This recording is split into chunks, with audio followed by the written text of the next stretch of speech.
Hello, welcome to National Hemp Association in Conversation with series. Today we have Calvin Frye, cannabis entrepreneur, pioneer, and also the chair of the National Hemp Association Standing Committee for Social Equity. Calvin, thank you for joining me today. So happy to have you here. Hey, thanks for having me. I've been looking forward to being a part of this series, and here I am. So we're going to start off with a few questions. One is, how and why did you get started in the cannabis industry? Wow, that's, as the years go by, I start counting them up, and I think I'm on year 17 now. So, man, it started quite a long time ago now that I think about it. But it really started with my neighbor across from me actually had cancer. And so this is, circa 2005 or something like that. And back then, they didn't even use the word cannabis. It was marijuana at that time, which was taboo and everything in between. And he knew that while doing chemotherapy and radiation that, smoking cannabis would actually help with the symptoms. And that was kind of like people always kind of knew that out in the real world. So, he was actually doing that. And we're in California, so it was technically legal because of the 1996 Compassionate Use Act. So he was actually getting this cannabis, and it was actually helping him with his chemotherapy, and he eventually kicked cancer to the curb. And he came over and told me that he was using cannabis, and that's what helped him get through it. And he would show up with a little bag that had a receipt. And I was like, dude, what are you doing? There's no such place. You don't have to put a receipt on the bag to try to make me think you're all official. You got that from a dude around the corner. And he was like, no, man. Mm-hmm. There's a place in West Hollywood and so on and so forth. And I was like, whatever. And he eventually came to me a couple weeks later, being so excited that this actually was helping to save his life. And he wanted to actually open up one himself. And I'm like, dude, I told you there's no such thing. And he was like, it really is. And sure enough, he took me to a meeting, and it really was a thing. And he actually opened up a place and took me to it. I was very scared because I knew that, the FBI would be kicking the door in at any moment. Mm-hmm. Mm-hmm. When it happened, and it actually turned out to be a real thing. And me being a scientist, I worked on drugs that you got to mask up and gloves and all of this type of stuff. And I just thought it was so ironic that this natural plant was doing the same things that we were doing over at this biotech company. And that kind of intrigued me. And then the scientist in me kind of was like, okay, let me look into this. And the rest is history. Wow. So I feel like a lot of the stories that I do hear, especially in the cannabinoid industry, was like it was a personal story, personal experience, whether it's a neighbor or a family or themselves, they use, cannabis and the cannabinoids on all the spectrums in some shape or form to heal their bodies. So that's a reoccurring story that I hear throughout. And I do like that you used, your profession as a scientist to like, hey, this is, let me see, this is a plant, this is horticulture, I want to see how it works. Right. And also with this, you opening, so what was it exactly? Was it a dispensary that you and your neighbor opened? Yeah, like at the time, the law called for co-ops and collectives. The word cannabis dispensary, believe it or not, hadn't even been invented and used in the cannabis space yet. They were called co-ops and collectives, and that's where he got the medicine from. Initially, it was from a co-op in West Hollywood. Okay, so you joined this co-op, and pretty much pioneer in this industry in 1996? Well, that's when the actual law was passed in California. It was the Compassionate Use Act, and that was in 1996. We actually didn't start this up until like 2005. So it was a whole 9 years afterwards before people were kind of like, there's people dying of cancer, and this mainly had to do with a lot of the AIDS patients and wasting away and things like that, and cancer and whatnot. So people were kind of going to these little farms, these little co-ops, and getting their cannabis that way.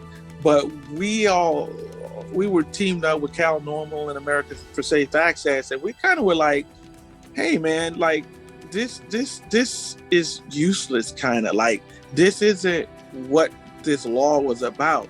It was actually about people having safe access to cannabis, additional needs. So you know what? We need to do something about that. We need to have a damn location that's known, that's legal, because the rules are there, the law is there, that says that this person can come in and get this medicine, and it shouldn't be on some tucked away farm in Humboldt County. It should be right here in LA or right here in Hollywood. And that's kind of the mentality that we took, and we were obviously very brave to go out and do this at the time. I mean, I've been doing this so long, that was during the Bush administration. I've gone through a couple of several presidents. Yeah, right.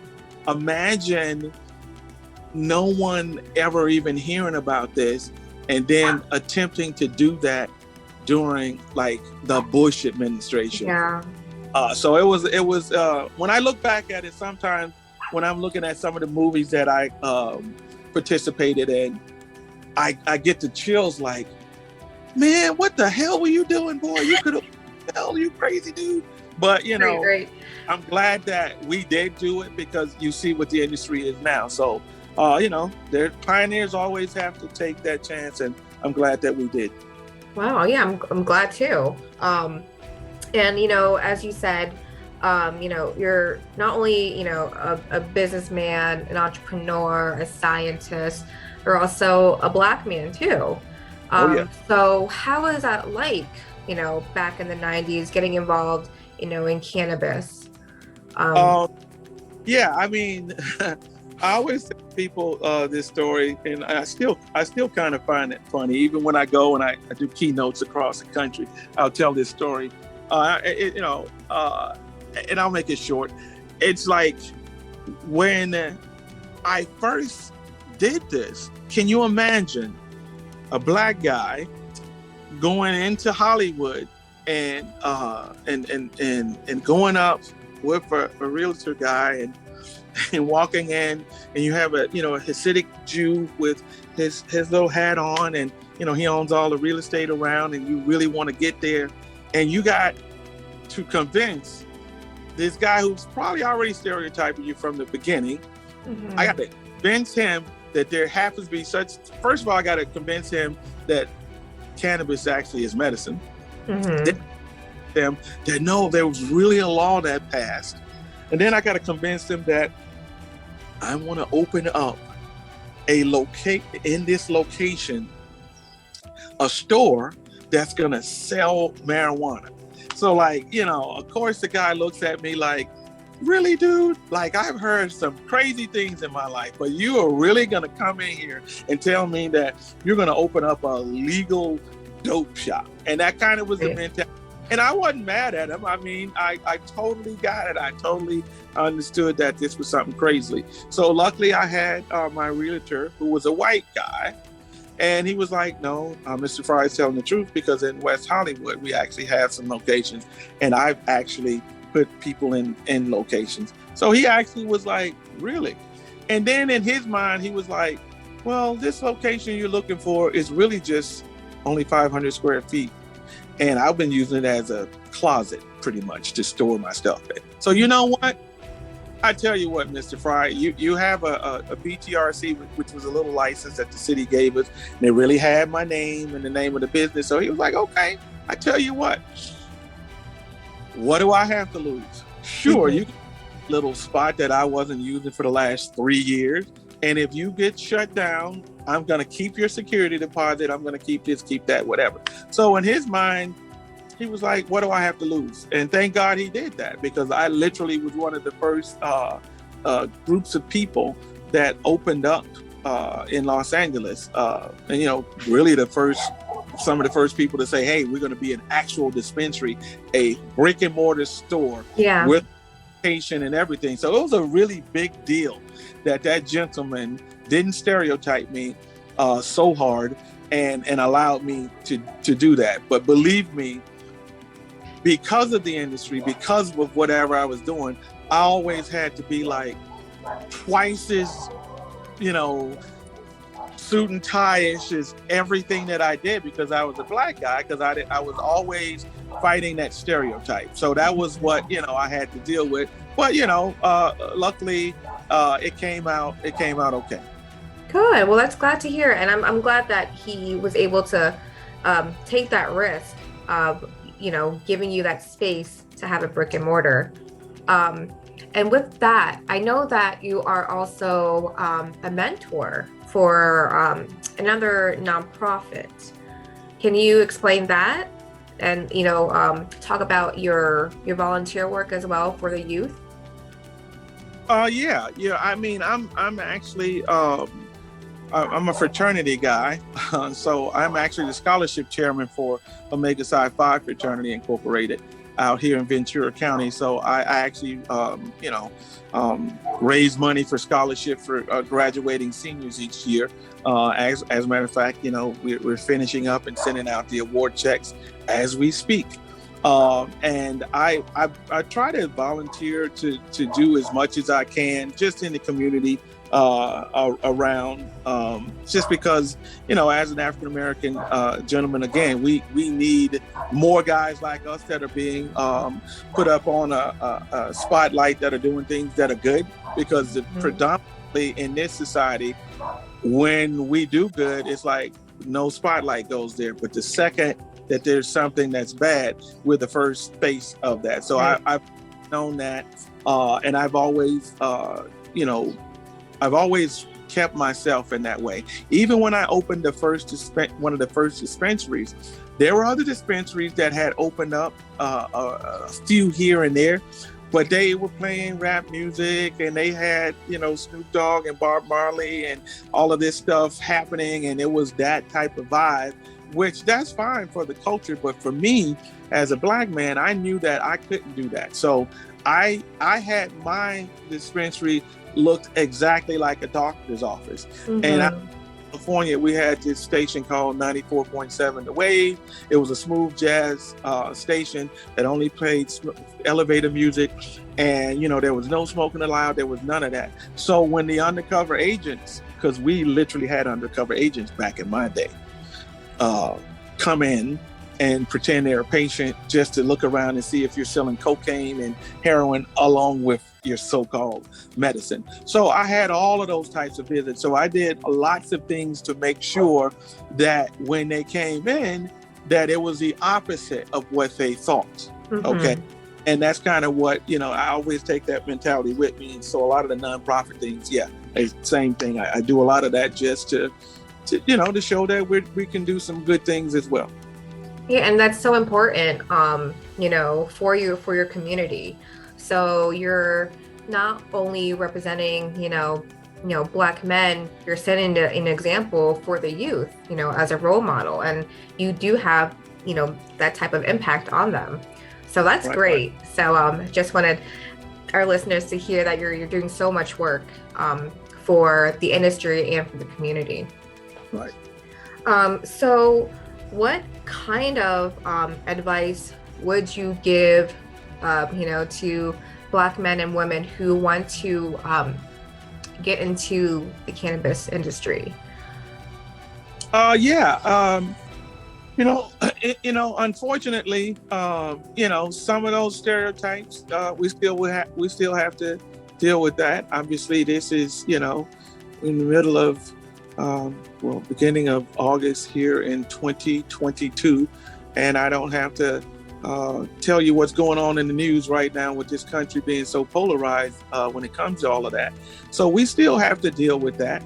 And when it comes to getting in this industry, as a minority, you still have the stereotypes that you got to deal with. So my advice is always to actually go out and do the research, right? Go out and do the research, find out what the ordinances are, find out what the zoning is, find out all of these types of things, so that when you do go out there and you approach someone like I did all of those years ago when I approached the guy who rented me my first place, that you know what the rules are, because a lot of times you're always kind of held at that other standard that you got to go through. So before you even get over the hump, you got to break a stereotype.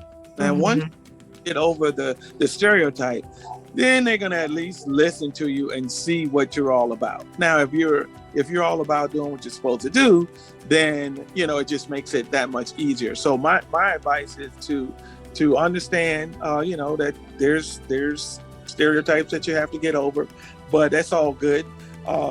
Do your research, and above all, connect with other minorities within the industry as well, so that they can help you through a lot of the roadblocks that you're going to go through, and as well as non-minorities. I mean, this just because I always like to try to make sure that my people know that being pro-Black isn't anti-white or something.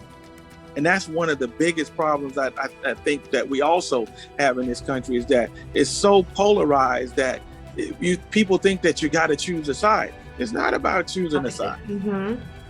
The human race, right? So it's just about getting with good people that have your best interests at heart, that want to work with you. And it's really not that hard because it's so polarized these days. I would say that's one good thing about the previous administration. They polarize things so much that people don't even hide it now. So it's not so hard to find who is actually a good person, whether they Black, white, or green, right? And we should just continue with that mentality, and you'll find good people out there that's going to work with you on both sides. I do have a question. Do you feel like there's less discrimination, with this nascent industry for cannabis and hemp? Especially with the lottery, with, like in New Jersey, applications like, Black and minorities are first, they're prioritized. So what do you think of that? Yeah, I mean, I laugh at the word social equity, because I'm a I guess I'm a Generation X, born in 1968. I know I'm aging myself, but I was born way back then. So I was born during the affirmative action, and you would hear the right wingers and conservatives complain about that. But sorry, dudes, for 400 years, you didn't trickle down and give us anything. Right. We actually put laws into place to force this society to do the right thing, right? And it worked. Okay, so here I am in 2005, and I'm like, cool, cannabis, a cannabis law, right on. Black people for sure. We get sentenced more, we get stereotyped more. If it's any industry that Black people is gonna dominate in, it's gonna be weed. Woo! That was my mentality. And here I am 17 years later, and as soon as it became legal, again, check the statistics, white male owned again. Few women own it, Black or white. So it's a societal, systematic problem. So it's not even like there's 5 white guys in a room somewhere dictating everything that goes on. No, these systems are still in place. So social equity came up, and it was like, hey, after 15, 16, 17 years of this industry being on, let's just put up the numbers, and the numbers are skewed heavily in the other direction. So we got to do something about it. So that's where states came in and was like, okay, we can't use the word affirmative action because they've made that word such a bad word. Let's think of something. Oh, okay, yeah, social equity. All right, so this social equity is going, you can't say Black and women, so what can we say? Okay, you know what, let's choose symptoms that Black and brown and women communities go through, which is, they're usually in poor communities, they're in communities that's been impacted by, drugs happening and all of these things. Ain't that the criterion to use for social equity, licenses and movements all across the country? So that's basically what's happening. And I think obviously that's a good thing. And to see the numbers increase Because of that, you're starting to see more minorities with licenses. You're starting to see more women with licenses. So that actually worked. Is it perfect? No, not at all. We're working on that, but at least we're working in a positive mood, in a positive direction, so that eventually we're going to get to where we want to. And that's kind of how the social equity movement is going around right now in the States. And I would say like the biggest roadblocks would have to be, most of us, in that, I guess, criteria, didn't really have that generational wealth to be passed on. So, even though they want to start a business, it's also raising capital. We can't, just, have ask family for $50K to start or whatnot. So I know that's an issue too. Yeah, I mean, just to bounce off of that real quick, that's exactly what I mean when I say it's a systemic societal reason that this continues to happen because of racism, because of redlining, because of banks, all of the things that were literally all books to stop us from getting anything. Most of that is still going on right now. Those statistics are still real. So when the white guys got into this industry, we were equal footing. It's like, hey man, how's it going? Hey, how's it going? But the reality of it is, because of the past systemic racism and systems that are in place, these white guys could just either do exactly what you just said. Hey, grandma, can you tool some equity out of your house that you have, that you were able to get, or whatever, whatever means that they had, that they were easily able to do, they could do that, get that head start their business and keep going. When you go to the venture capitalists that are actually out in the world, the predominant for venture capitalists in the world, again, white males. So again, they could go to their counterparts and say, hey, I'm in this business, I need some money or whatever. All of these things, they don't really exist for us with ease. They may be there, but it's not with ease. And that's how you end up with 90% of the industry being white male dominated. It's not, like I said, it's not like there's 5 dudes out there that's just like, oh, white dudes, come to me, I got you. No, it's the systems are still in place, and the residue of those systems that has it, inequalities within the country are still in place. So it's what we have to deal with, because there's no banking. If there was banking, I can guarantee you the numbers wouldn't be 90% to whatever. But because there's no banking and there was no way to get money to even then they still have that discretion to approve you or not. Yep, right. And if you look at the statistics, we're the ones not approved by 10-to-1 type of thing. But yeah, I just wanted to throw that in. So with the NHA forming this initiative and this committee, I mean, what did you think when Erica first approached you about it? Yeah, I was this really came about at I'm on an executive advisory board for the Cannabis World Expo, like this wonderful group of people that they do these cannabis and hemp events, and they've been doing them for years and years and years. So I sit on that board, and one day Jeff Whaling, who's the obvious chair of the NHA, he's also on that committee. And we had all of these wonderful conversations, just like what we're having right now. And Jeff was like, Cal, when I sit there and I look at someone like you, don't be offended.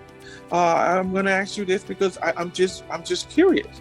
As much as you've done for the industry, as educated as you are, as this and that and all of the accolades, why aren't you doing more? Don't you realize that people need to know about you? People need to know done. You would be you'd be like motivation for people, and so just why didn't you do it? And I kind of was like, well, a little bit of this, a little bit of that, kind of busy, yada yada yada. And I was like, you know what, Jeff, you're exactly right, and I probably should join more committees and really get out there and so on and so forth. And then a couple weeks after that, I was contacted by Christine Iannuzzi, who actually is the owner, and she runs that particular business. She happens to be on the NHA's board. And I think her and Jeff must have had a conversation. And the next thing I know, I was contacted by you wonderful people to say, hey, Mr. Frye, why don't you join this new awesome standing committee for social equity that we're going to do with the hemp side of things, because the hemp side of things is same, inequalities that have happened to you guys over here has happened over here, and we want to do something about it. And you'd be a great candidate. And that's how I ended up, getting asked to be on this board, and as far as working hard and doing whatever, eventually promoted to chair, and here I am. Yeah, so Erica and I, we had this conversation, I want to say, pretty much throughout our careers, but we got serious about it end of 2019 and then beginning of 2020. So when the BLM movement was big, we're like, you know what, we have to do something. Us sitting back is not helping. So having this committee and our educational hemp series, is for the disadvantaged communities, and I think we have done a lot. So for those who are listening and don't know much about what our committee does, we actually have a educational hemp series. If you're a member, you can actually access that now, and it covers Business 101, cultivation practices, a little bit of hemp history, lab extraction, even OSHA. So, for those listening, check it out. Visit our website, nationalhempassociation.org. It is only accessible to members, but also if you are a nonprofit that is working or has, is working with social equity and equality, please contact us, and we'll give you more information on how you can join and have your members have access to this educational series. Right. Yeah, definitely. We want to definitely encourage nonprofits to get involved and, join the membership and take advantage of the curriculum that we put together. It's very nice to kind of go and just get your feet wet without getting too deep into it. And it allows you to choose what part of this great industry that the hemp world has, like from industrial to the CBD part to it's a gamut. There's that whole sector. It's a whole supply chain. Logistics, transportation, drying, lab. You pick whatever which one and go with it. I do. I want to thank you, Calvin, for joining. So how can our listeners find out more about you? How can they contact you or reach you? Yeah, obviously, I chair that standing committee. So go to, like you said, nationalhempassociation.org. You can scroll on down to our committee, and, we all have our contact information there. I'm on Instagram, The Real Calvin Frye. That's me. You can catch me over there. And even go to my email address, contact me any way. I make myself very available. I do a lot of different shows and stuff across the country there. So, you can just Google me and my name will come up and you'll see all the things that I've done. So. And if you wait till the end, we will have Calvin's information, so that way you're not like scribbling or pausing and whatnot. But thank you, Calvin, for your time. So yes, if you want to reach out to Calvin, his information will be listed at the end of the slide or the video. And if there is anything else, you have any questions about the Educational Hemp Series, please email us at info@nationalhempassociation.org. Right. Thanks so much, Calvin. Well, thank you so much for having me. And like she said, hey, don't be shy. Reach out to us. We're here for you. Yes. All right. You have a great day. Okay. Thank you.